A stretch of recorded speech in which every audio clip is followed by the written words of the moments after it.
I spent 18 years working in an office in London. Now, if it wasn't for the decisions I made in my early 20s, then I'll probably still be there. Today I thought it's about time I made a video I wish I saw when I was younger. The truth is, the decisions you make when you're younger end up shaping your future. The 5 key points that I'll be breaking down in this video is applicable to everybody at any stage of their life. What's the point of watching all these self-help videos if all you're gonna do is procrastinate about starting your business?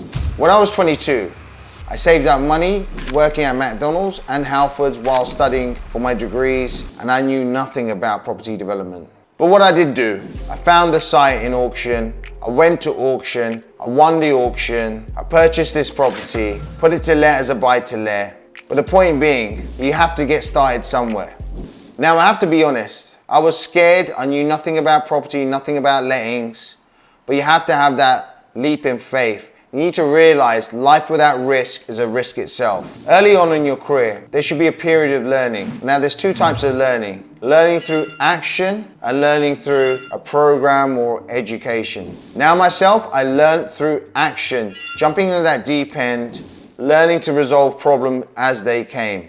The problem is, this actually took me a lot of time and effort to nail down a strategy that will be lucrative, where we will actually be resolving people's problems, and it'll be really rewarding. Now, what I would actually say to a young Malkit is, if you want to be successful, you want to make money, learn to resolve people's problems. The most successful people in the world have actually resolved people's problems, whether this be in medication, housing, in finance, technology, they've all resolved people's problems. Now, back in the late 2000s, one of the biggest issues out there was housing stock was becoming expensive to rent. In the areas that we operated, I realized, look, a studio flat was £1,000 per calendar month. Add on the bills, which was probably around about £200, you're in at £1,200. However, graduates who are coming out, they're actually earning around about £20,000 to £25,000. Take out taxes and other expenses. If they paid their rent, they wouldn't really have much money to live on. And I actually thought, hold on, the solution is HMOs, but for professional tenants. At that point, in the late 2000s, the only HMOs that you typically saw were for social housing and students. There's nothing wrong with those 2 types, but myself and Sanjay saw there was a gap in the market for that professional tenant. And this is what we went around creating. Firstly, we looked at what HMOs are out there and what we didn't like. Typically, those HMOs were all sharing facilities. So you had to share the kitchen, you had to share the bathroom. And myself and Sanjay looked at this and said, well, look, if we came out of university, I wouldn't really want to live in this place. However, it was okay as a student, but it wouldn't be okay for me now. So we actually looked at creating all ensuite HMOs with mini kitchenettes, no cooking facilities. So it offered a studio-like facility, but for an all-inclusive package. And we actually built on this going forward. So the point being here is, if you want to be successful,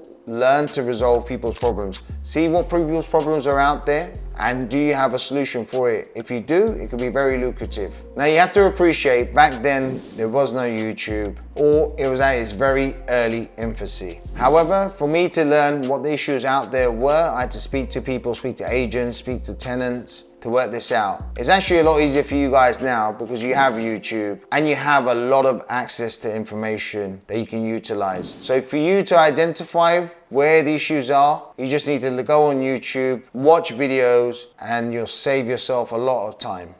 This actually segues into my next point, networking.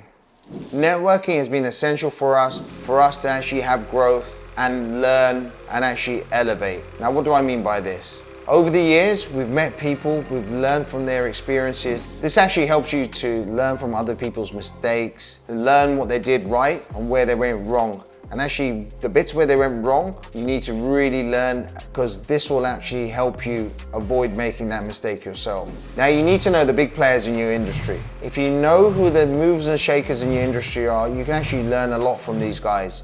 You can learn what they've done right and look at the ones that failed. And there's key learnings to be had there as well. So you can avoid making them yourself. Now, figure out who the players in the industry are for you and work out where you can actually add value to them. If you can add value, reach out to them, explain how you can add value and insist on a meeting. What you tend to find is if you can offer a service that an organization or an individual needs, then it may actually bite your hand off for it. So you may need to give this for a low monetary value or no monetary value initially. However, if you can successfully show that your services are needed to this business or person, I can bet you one thing, they'll end up paying you to retain your services. And then once they start retaining you, you'll elevate your learning and your progress within the industry, and you'll probably end up achieving what these guys did in probably half the time. When it comes down to property, both myself and Sanjay the previous week were sitting down and we're trying to work out how we actually became successful and how we ended up elevating quickly within such an industry. Now, when we actually thought of it, we both came up with the same answer, and this was a power team. And if you look at our power team, we've had our lender, Shawbrook Bank, we've been working with them for 13 years. Our broker, we've been working with them for 13 years, CPC Finance. And our solicitor, Ronald Fletcher Baker, LLP, we've been with these guys for 10 years. Now, what I'm trying to highlight here is you need to identify people that will actually elevate you forward. And if they can do that, pull them into your power team. Utilize the people they know, learn from the mistakes they've seen, and learn to work together consistently. If something doesn't actually go right, rather than jumping ship, whether it be an accountant, solicitor, broker, actually have that conversation with them. Learn to actually identify where something was going wrong and how you can actually resolve it going forward. We do this all the time with our power team. Now, it's actually not wrong to actually leave someone, but understand that you're leaving them for the right reasons, that maybe you've actually outgrown them and they can't offer the service that you need.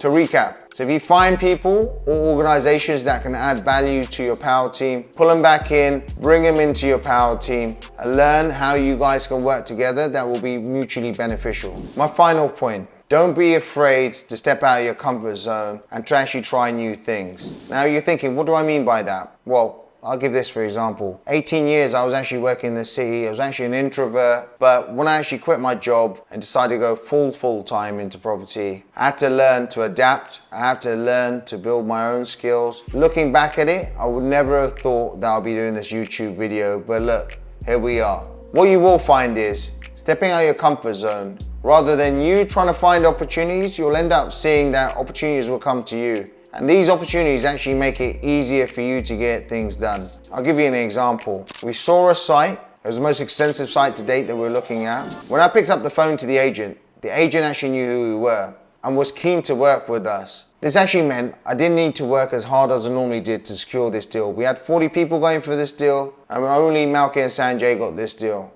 So that's just a highlight of why you need to step out of your comfort zone and don't be afraid of change. As you can see, for us coming out over the last few years on social media, it's actually allowed us to do collaborations that I never thought were possible. From a Premier League football club to working with huge brands such as Watches of Switzerland, Caviar House Prunier, as well as Shawbrook Bank, among others. Now this is only possible with the brand that we've built online only after a few years.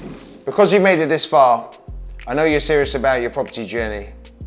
Watch this video where we break down how you can buy multiple properties with just one pot of cash.